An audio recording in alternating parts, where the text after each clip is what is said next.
लाल कालीन, marching band और झंडे थामे घुड़सवार। 18 नवंबर 2025 को अमेरिका के प्रेसिडेंट डोनाल्ड ट्रंप ने ये सब इंतजाम एक खास मेहमान के स्वागत में किया था। वो मेहमान जिसके देश के साथ अमेरिका के रिश्ते 80 बरस से भी पुराने हैं। खुद उस मेहमान से ट्रंप के करीबी संबंध हैं। दोनों की बरसों पुरानी दोस्ती है। ये मेहमान भी 7 बरस बाद अमेरिका आ रहा था।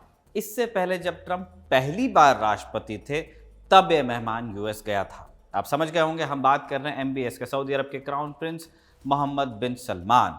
यूएस में हैं, ट्रंप के साथ डील पर डील कर रहे हैं, सिक्योरिटी डील साइन कर रहे हैं, F-35 खरीद रहे हैं, यूएस में इन्वेस्ट कर रहे हैं। सब देखकर ऐसा लग रहा है मानो यही सऊदी अरब और यूएस के रिश्तों का गोल्डन पीरियड हो।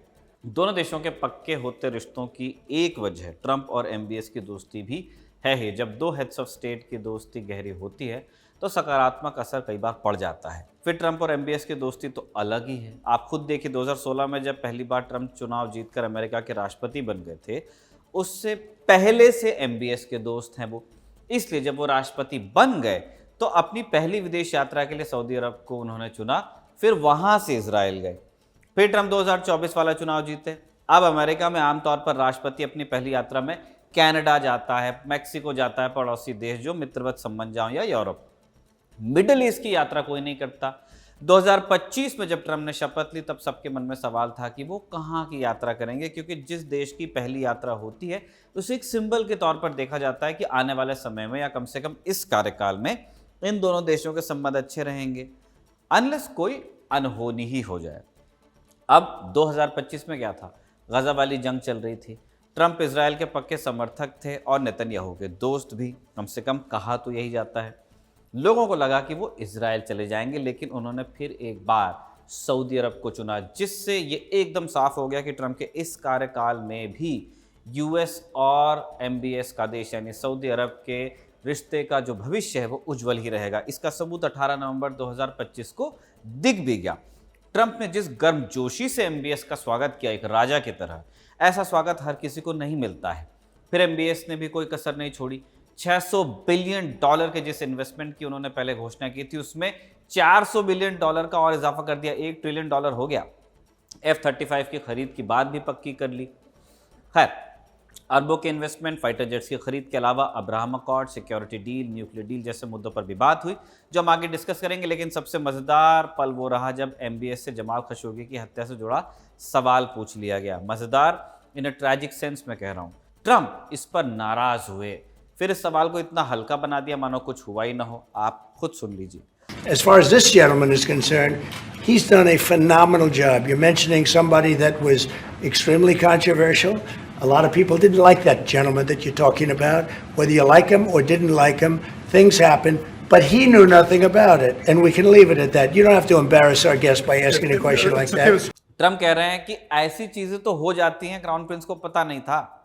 इस मौके पर कांग्रेस नेता सैम पित्रोदा की वो टिप्पणी याद आ जाती है जो उन्होंने 1984 के सिख दंगों के बारे में कही थी कि हुआ तो हुआ।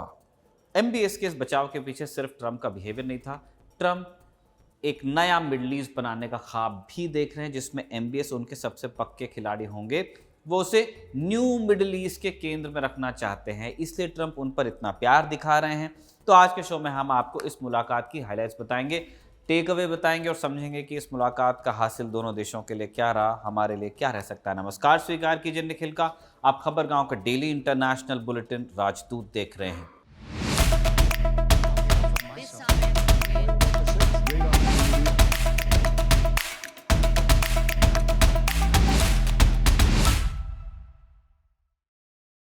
आप 3 मरहलों में यानी 3 स्टेप्स में सऊदी अरब और अमेरिका के रिश्तों को समझ सकते हैं। इन 3 स्टेजेस में ही दोनों देशों की दोस्ती गहरी होती गई। पहला मरहला आता है साल 1931 में। इस बरस अमेरिका और सऊदी अरब की दोस्ती होती है। उस समय सऊदी अरब में किंग अब्दुल अजीज इब्न सऊद का शासन चलता था। पश्चिमी दुनिया में उन्हें इब्न सऊद नाम से जाना जाता था। सऊदी राजवंश के यही संस्थापक भी हुए।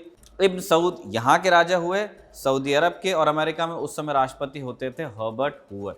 तेल की खोज ने इस दोस्ती को और गहरा किया। 1933 में इब्न सऊद ने अमेरिका की company standard oil of California को तेल खोजने का कंसेशन दिया। उस जमाने में लाइसेंस को कंसेशन बोलते थे। फिर दोनों की दोस्ती में दूसरा बड़ा मोड़ आया 1945 में। 14 फरवरी 1945 को अमेरिकी राष्ट्रपति फ्रैंकलिन डी रूजवेल्ट ने किंग अब्दुल अजीज को मिलने की दावत दी और ये मुलाकात बड़ी क्लासिक जगह पे हुई। सुएज नहर पर तैरते हुए यूएसएस क्विंसी पर यूएस नेवी का जहाज, सोचिए जहाज पर एक राजा और एक राष्ट्रपति की मुलाकात हो रही है। इसी मुलाकात में दोनों देशों के बीच ऑयल फॉर सिक्योरिटी फॉर्मूले की शुरुआत हुई। अमेरिका को स्थिर और भरोसेमंद तेल सप्लाई चाहिए थी अपने इक्विपमेंट के लिए, ऑटोमोबाइल के लिए, जहाज़ों के लिए, आर्मी के लिए, इंडस्ट्री के लिए। सऊदी अरब को सिक्योरिटी गारंटी चाहिए थी क्योंकि एक छोटी सी ट्राइब को एक देश मिल गया था, हथियार और अमेरिकी सैन्य सहयोग चाहिए था। यही डील आगे चलकर पूरे मिडल ईस्ट में जो आज पॉलिटिक्स आप देखते हैं उसका बेडरॉक बनती है। अगर उस समय ये डील नहीं होती तो शायद आज दोनों देशों के संबंध ऐसे नहीं होते। क्या पता इजराइल ने कहीं सऊदी अरब पर हमला ही कर दिया होता या ईरान ने कर दिया होता। कई तरह की आशंकाएं जानकार बताते हैं, इफ्स एंड बट्स। इस मुलाकात के बाद दोनों देशों के रिश्तों ने एक रफ्तार पकड़ी। बीच बीच में कुछ ब्रेकर भी आए, जैसे 9/11 के आतंकवादी हमले में दर्जन भर से ज्यादा सऊदी लोगों का नाम आया था, लेकिन ये जो ब्रेकर था इससे जल्दी आगे बढ़ गए क्योंकि एक तरफ तेल, दूसरी तरफ पैसा था। फिर तीसरा बड़ा मोड़ एमबीएस की वजह से आया। एमबीएस सऊदी अरब को मॉडर्न बनाना चाहते हैं। 2015 में जब उनके अब्बा सलमान बिन अब्दुल अजीज राजा बने तो एमबीएस को रक्षा मंत्री बनाया गया। ये वही दौर था जब सऊदी अरब को यमन में हूतियों के साथ एक लड़ाई लड़नी पड़ रही थी, वो चरम पर चल रही थी। इस लड़ाई में एमबीएस ने दूसरे अरब देशों को शामिल किया, कई मोर्चों पर लड़ाई जीती भी और अपनी काबिलियत उस समय साबित कर दी। यमन से पूरी तरह वो जीत नहीं पाए लेकिन अग्रेशन शो किया। खैर, जनवरी 2017 में एमबीएस को क्राउन प्रिंस घोषित कर दिया गया, यानी आगे चलकर इनका ही राजा बनना तय हुआ क्योंकि किंग अब्दुल अजीज बूढ़े हो गए हैं, इसलिए उन्होंने जिम्मेदारियां एमबीएस पर ही छोड़ दी। 2017 में उन्हें प्रधानमंत्री का पद भी दे दिया गया। एमबीएस शुरुआत से ये बात जानते और बखूबी समझते भी थे कि बिना अमेरिका के सपोर्ट के सऊदी अरब को मॉडर्न बनाना मुश्किल होगा।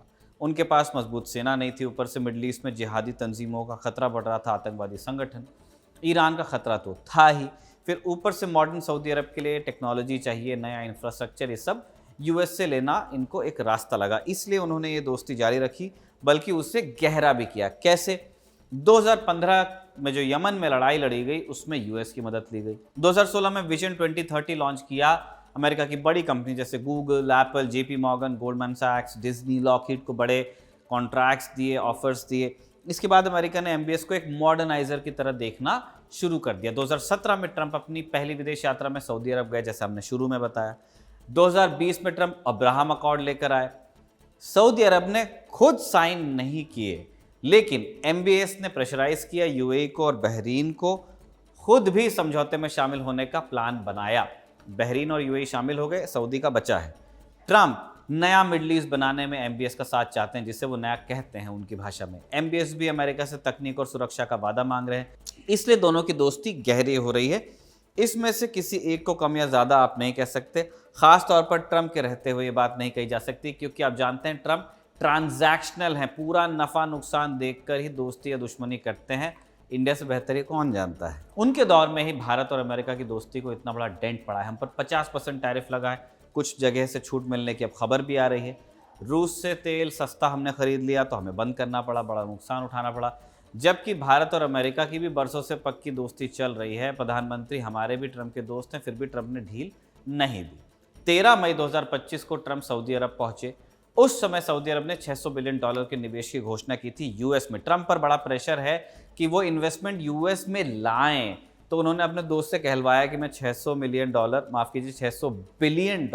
Billion with a B, invest करूंगा।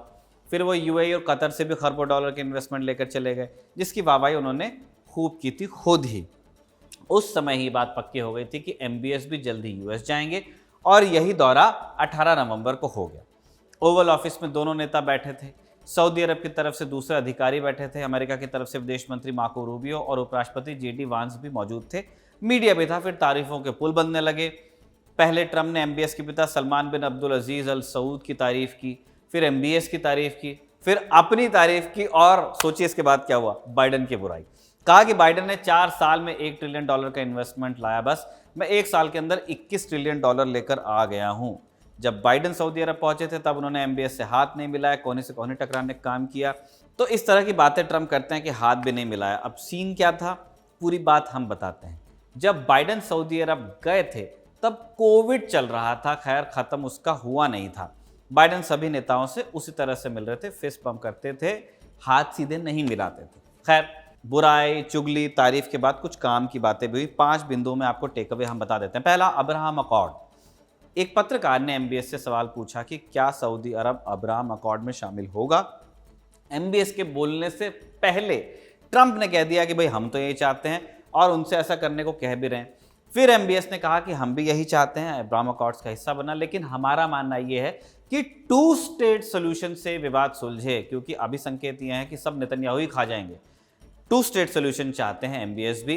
एमबीएस ने कहा कि सब मिलकर रहें, इजरायली और फिलिस्तीनी दोनों एक साथ मिलजुल कर पीसफुली रहें तो हमें कोई दिक्कत नहीं। अब्राहम अकॉर्ड 2020 में हुआ था, ट्रंप की सदारत में हुआ था। इसमें यूएई, बहरीन, सूडान और मोरक्को को शामिल किया गया था। अब सऊदी अरब की बारी थी, पर सऊदी अरब ने शुरुआत से ही एक शर्त रखी कि फिलिस्तीन को एक देश के तौर पर आप मान्यता दो, बंटवारा 1967 की जंग के पहले की सीमा के मुताबिक हो और ईस्ट जेरूशलम को फिलिस्तीन की राजधानी बनाओ, तब हम साइन करते हैं। ईस्ट जेरूशलम को कॉम्प्रोमाइज करने को तो छोड़ दीजिए आप, इजराइल वेस्ट बैंक तक पर कब्जे का प्लान बना रहा है और ट्रंप इसके लिए कुछ कह भी नहीं रहे हैं, वो कह सकते भी नहीं हैं, नेतन्याहू घुमाते हैं उन्हें। इसलिए फिलहाल सऊदी अरब का अब्राहम अकॉर्ड में शामिल होना दूर की कौड़ी समझ में आती है। आप ऐसे भी समझ सकते हैं कि जितनी शर्तें सऊदी अरब ने ये लगाई हैं, 1967 वाली बॉर्डर, 2 स्टेट सोल्यूशन वगैरह, इसमें सऊदी को भी ढील देनी पड़ेगी, क्योंकि जैसा सऊदी कह रहा है वैसा होना रियलिस्टिकली पॉसिबल नहीं लग रहा, कम से कम अभी। दूसरा टेक अवे इस मुलाकात के रहा कि ट्रंप अपनी दोस्ती के लिए अपराध को भी नकार सकते हैं। जमाल खशोगी की 2018 में हत्या हुई। उस समय ट्रंप अमेरिका के राष्ट्रपति थे। सीआईए के अधिकारियों ने उस समय बात बताई थी कि एमबीएस के आदेश पर हत्या हुई। ट्रंप सरकार ने इस हत्या पर कोई एक्शन नहीं लिया, लेकिन जो बाइडेन की सरकार ने सऊदी अरब के कुछ अधिकारियों पर प्रतिबंध लगाए, लेकिन एमबीएस तक कोई आंच आई भी नहीं। हेड्स ऑफ स्टेट तक जनरली मामला जाता नहीं है अगर फ्रेंडली हो तो, वरना तो आप गोभी चुरा लीजिए, उसमें भी वो जेल का ऐलान कर देंगे, आपको वॉर क्रिमिनल बता देंगे। खैर, 18 नवंबर की मुलाकात में भी खशोगी का जो जिक्र था वो हो गया। एबीसी न्यूज़ के रिपोर्टर ने सवाल पूछा कि अमेरिकी एजेंसियों का यह निष्कर्ष है कि क्राउन प्रिंस के कहने पर साल 2018 में खशोगी की हत्या हुई थी। क्या अमेरिकियों को एमबीएस पर भरोसा करना चाहिए? पब्लिकली वहाँ चलता है ये सब। ट्रंप ने लेकिन रिपोर्टर के सवाल पर नाराजगी जता दी, कहा कि आप फेक न्यूज़ फैला रही हैं, आप किसी ऐसे व्यक्ति का जिक्र कर रही हैं जो बेहद विवादास्पद रहा है। जिस व्यक्ति के बारे में आप बात कर रही हैं उन्हें बहुत से लोग पसंद नहीं करते, लेकिन मोहम्मद बिन सलमान को इस बारे में कुछ पता भी नहीं था। आपको इस तरह के सवाल पूछकर हमारे मेहमान को शर्मिंदा करने की ज़रूरत नहीं है। इसके बाद बात को टाल दिया गया और बात 9/11 तक पहुंच गई। एमबीएस ने कहा कि हमारी बड़ी चूक थी कि सऊदी अरब के लोग उस हमले में शामिल थे। लादेन नहीं चाहता था कि अमेरिका और सऊदी अरब के रिश्ते मजबूत हों। अगर ऐसा होता तो आतंकवादी संगठन को खतरा हो जाता उसी के, वो पनप नहीं पाते, इसलिए वो दोनों के रिश्ते खराब करना चाहते थे। तीसरा take away F-35 fighter jet से जुड़ा हुआ है। सऊदी अरब लंबे समय से इसकी मांग कर रहा था। बाइडेन प्रशासन में इसकी बात पक्की हो नहीं पा रही थी, क्योंकि इजराइल ने इस पर आपत्ति जताई थी। इजराइल का मानना है कि अगर ये जेट सऊदी अरब के पास आए तो उससे खतरा होगा, जबकि यही फाइटर जेट्स इजराइल के पास हैं। अच्छा, यूएस की पॉलिसी भी रही है कि जो कटिंग एज टेक्नोलॉजी हो, जैसे अभी F-35 सबसे मॉडर्न है 5th जनरेशन में, यूएस के पास है ना। F-22 को एक तरफ रख दो, वो एक्सपोर्ट करते नहीं है। तो जो कटिंग एज है मिडिल ईस्ट में इजराइल के पास ही रहे। बाकी देशों को भी यूएस हथियार बेचता है, लेकिन इजराइल से कम क्षमता वाले। लेकिन 18 नवंबर की मुलाकात में ट्रंप ने F-35 की डील पर मोहर लगा दी, कहा कि हम ये जेट सऊदी अरब को देंगे। इस पर एक पत्रकार ने पूछा कि क्या ये जेट इजराइल को दिए गए जेट्स की तरह ही होंगे? अगर ऐसा है तो इजराइल को इसमें मिलिट्री एज कैसे मिलेगा? जवाब में ट्रंप ने कहा कि इजराइल भी दोस्त है, सऊदी अरब भी दोस्त है, इसलिए जेट दोनों को मिलेंगे। वैसे एक बात हम आपको बता दें कि इस बात से बहुत बड़ा बखेड़ा खड़ा होगा ऐसा नहीं लगता, क्योंकि सऊदी अरब महंगे हथियार आज से नहीं खरीद रहा है। वो दुनिया के सबसे बड़े आर्म्स इंपोर्टर में से एक है। एक ज़माने में जब इंडिया को सबसे बड़ा आर्म इंपोर्टर कहा जाता था, बीच में रहा भी कई साल, तब भी सऊदी अरब बहुत इंपोर्ट करता था। बीच में कुछ साल ऐसे भी आए कि सऊदी अरब नंबर 1 और इंडिया नंबर 2।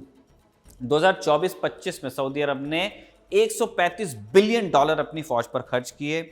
दुनिया में वो मिलिट्री स्पेंडिंग में 6ठे नंबर पर रहा। बीते सालों में भी रिकॉर्ड उसका ऐसे ही, बावजूद इसके सऊदी अरब एक बहुत केपेबल मिलिट्री फोर्स नहीं है। इजराइल सऊदी के F-35 को लेकर संभव है शोर मचाए, लेकिन वो परेशान बिल्कुल नहीं होगा। तो ये डील जो हो रही है वो सऊदी मिलिट्री को मजबूत करने से ज़्यादा, सामान वो पहले भी खरीद चुके हैं, उनके पास है, वह सक्सेस उनको नहीं मिली कभी, तो ये जो डील आप देख रहे हैं, ये सऊदी मिलिट्री को मजबूत करने से ज़्यादा इस बारे में है कि सलमान अपनी अकूत दौलत से ट्रंप से एक महंगा खिलौना खरीद रहे हैं, जिसे ट्रंप अपने आप बता सकते हैं कि मैंने एक और देश को जेट बेच दिया। For the record, Trump Hindustan को भी ये जहाज़ बेचना चाहते हैं। चौथी बात ट्रंप के इन्वेस्टमेंट के दावे से जुड़ी। ये दावा कर रहे हैं कि मैंने 1 साल से भी कम समय में $21 ट्रिलियन का इन्वेस्टमेंट इकट्ठा कर लिया। बाइडेन अपने 4 वर्ष के कार्यकाल में $1 ट्रिलियन का इन्वेस्टमेंट ला पाए थे। अब ट्रंप का यह दावा अमेरिका की मीडिया कई बार फैक्ट चेक कर चुकी है। व्हाइट हाउस की अपनी वेबसाइट पर दर्ज कमिटमेंट्स में लगभग $8.8 ट्रिलियन की बात है, यानी कि ट्रंप के दावे से भी आधे। कितना इन्वेस्टमेंट आ गया है? कमिटमेंट तो $8.8 ट्रिलियन का है, कितना इन्वेस्टमेंट आ चुका है इसे लेकर जानकारी नहीं। 5वां टेक अवे है कि ट्रंप ने सऊदी अरब को नॉन नेटो एलाई बना दिया। व्हाइट हाउस में आयोजित ब्लैक टाई डिनर में ट्रंप ने इस बात की घोषणा की। नॉन नेटो एलाई बनने से क्या फायदा हो जाएगा? अमेरिका के मिलिट्री इक्विपमेंट पर पहुंच आपकी आसान हो जाएगी, व्यापार में छूट मिल जाएगी, जटिल लाइसेंसिंग प्रोटोकॉल के बिना खरीदारी हो जाएगी, किच के बिना ही आधुनिक हथियार मिल जाएंगे। अब तक Argentina, Australia, Bahrain, Brazil, Colombia, मिस्र, Israel, Japan, Jordan, Kenya, Kuwait, Morocco, New Zealand, Pakistan, Philippines, Qatar, South Korea, Thailand और ट्यूनीशिया, ये सब नॉन नेटो एलाई बन चुके हैं। इन्हें ये सारे फायदे मिल रहे हैं, सऊदी अरब को भी मिलेंगे। छठा टेक अवे न्यूक्लियर एनर्जी से जुड़ा है। अमेरिका सऊदी अरब के लिए एक न्यूक्लियर प्लांट बनाने में मदद करेगा। न्यूक्लियर प्लांट सिविलियन यूज़ के लिए होगा, ऐसा कहा गया, बम बनाने में नहीं होगा यूज़। बहुत दिन से सऊदी अरब की ये मांग थी कि हमारा भी एक न्यूक्लियर प्रोग्राम हो, चाहे पीसफुल। ये बात अब आगे बढ़ रही है। ओवल ऑफिस में ईरान की भी चर्चा निकली। ट्रंप ने कहा कि हमने ईरान के परमाणु संयंत्रों को नष्ट किया है। MBS ने कहा कि ईरान को अमेरिका के साथ एक न्यूक्लियर डील कर लेनी चाहिए, हम उसका समर्थन करेंगे। सऊदी मीडिया में खबर चल रही है कि ट्रंप से मुलाकात के पहले MBS को ईरान के राष्ट्रपति ने चिट्ठी लिखी थी। क्या लिखा था ये नहीं पता है, लेकिन चिट्ठी गई थी। जानकार दावा कर रहे हैं कि ईरान सऊदी अरब के साथ मिलकर काम करना चाहता है।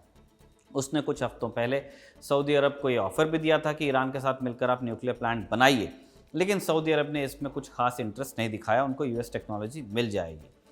तो हम एक ऐसी दुनिया बनते देख रहे हैं जहां ट्रंप MBS के दोस्त हैं, चाहते हैं कि मिडल ईस्ट से तेल की सप्लाई को सुरक्षित रखने पर जो खर्च हो रहा है US का, उसे कम किया जाए, क्योंकि अब मिडल ईस्ट के तेल की ज़रूरत अमेरिका को उतनी नहीं है। यही ट्रंप चाहते हैं कि आसिम मुनीर पाकिस्तान वाले अपनी फ़ौज से कुछ हज़ार लड़के मिडल ईस्ट भेजें और उनकी तनख्वाह दे सऊदी, जिनसे दोस्ती करना चाहते हैं ईरान के राष्ट्रपति। लेकिन क्या हम सेंट्रल ट्रीटी ऑर्गेनाइजेशन वाली समझ की ओर लौट रहे हैं? ये कुछ दिन बाद क्लियर होगा। इस एपिसोड को लिखा था साजिद ने और आनंद ने रिकॉर्ड किया था।